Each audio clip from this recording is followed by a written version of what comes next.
Hello, internet. Hello, Sam, and I hope you can hear me, because where am I? Well, it's pretty relevant to Sam's question. So let's begin with Henry's Diary of How to Adult. I'm at Gen Con. This is probably I feel like this is the most people we've ever had in an After Campfire. I asked them all individually to know if they wanted to be in an episode, but yeah, they were all very cool about it. They're all very chill. It's a very chill community here. I'll turn it back later. But yeah, I'm at a board game convention and card game and everything, and it's kind of interesting. I mean, it is fun to be here. I'm here with Benji, my friend from camp, and his husband and his other friend from college who I've met before, once or twice, and it's been fun. And I'll go into that more later, because my question has to do with that a bit as well, because I realized that Sam's question was the question that I came up with while I was here, almost. So I'm just going to answer the question I would have asked.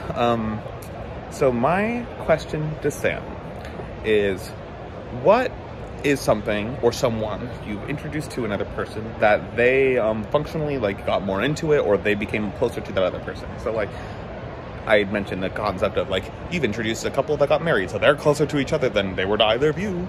And amusingly, so me being at Gen Con, the reason why I'm here is because I'm a huge nerd. I get really deep into things. I don't really half-ass things that I like. I get full into it. So when I've introduced people into hobbies of mine, like magic or whatever, they can't supersede me because I'm ridiculous. But people and introducing each other, kind of, I feel like is where I'm going to get into this, because something that was kind of funny is that back in the day, with camp people, I would visit during the East Coast during the winter, and that was one of the only times that a lot of my camp friends, including Sam, saw each other. So I was like this weird social glue. And I didn't introduce all these people to each other, although I did some. But,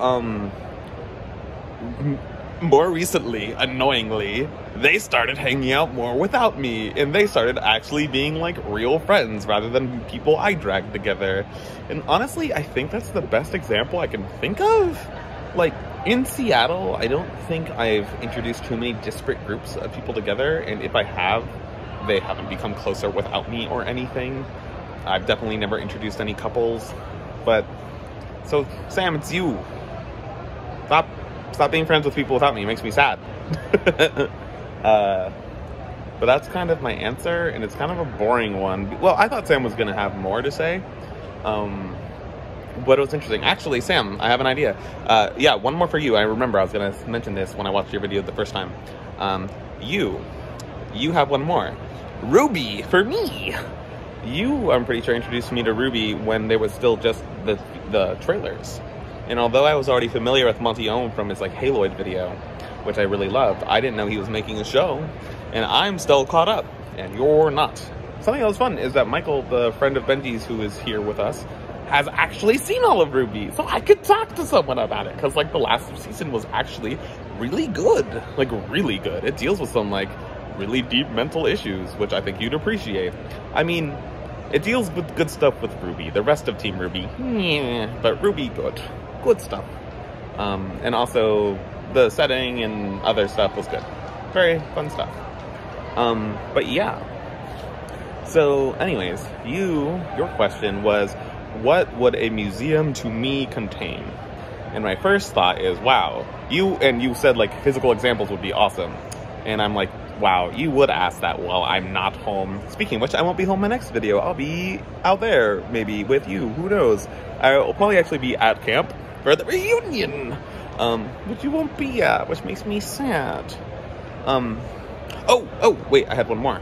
Sid.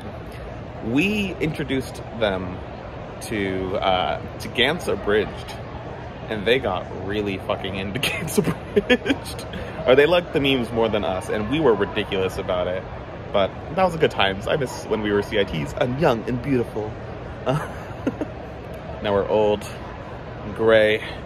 It's awful. But yeah, so Gen Con. Gen Con, so you said make a museum about me. I don't have anything physical because I'm here. Unless, you want me to pull out my Switch and some cards. Well, my cards aren't here. They're at the hotel. Anyways, yeah.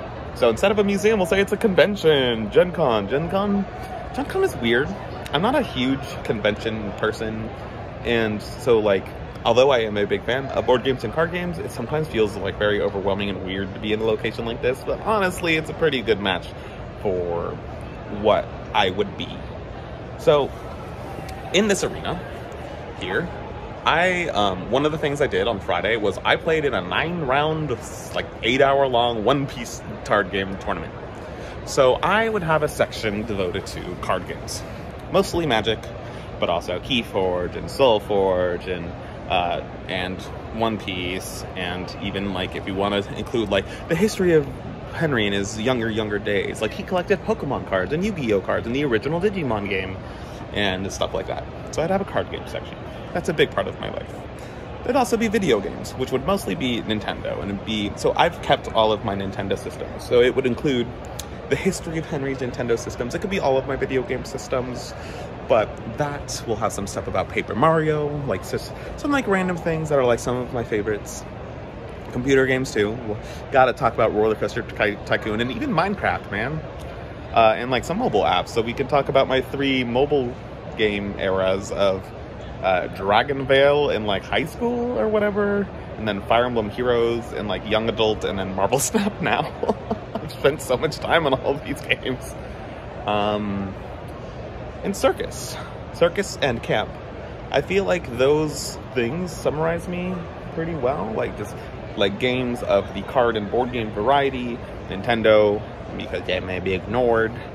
Camp, because I love you, Sam, and I love everyone at camp, and I love it there. And circus. I feel like those are my main things. Like, we could also include like snowboarding and rock climbing as other hobbies that I've been pretty active into. But I don't know.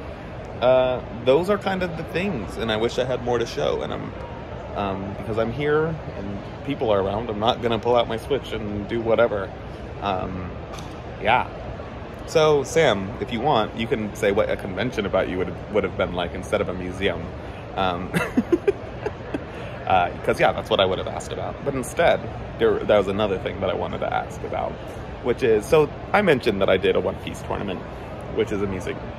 Oh, also, further diary of how to adult. Work is fine. We moved offices, I think, since the last time I made a video or something, which is awkward. My commute is now 10 minutes longer each way, which isn't so bad, but next year it's going to be a lot worse, and I don't like that.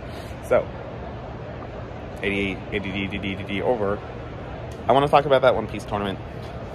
Again, right over there, the black tables. Yeah. It was like a 500-something person event.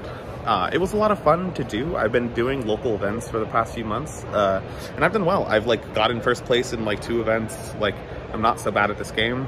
At the last minute, I made a stupid choice to like do a deck that I'm not used to playing, and I did really bad.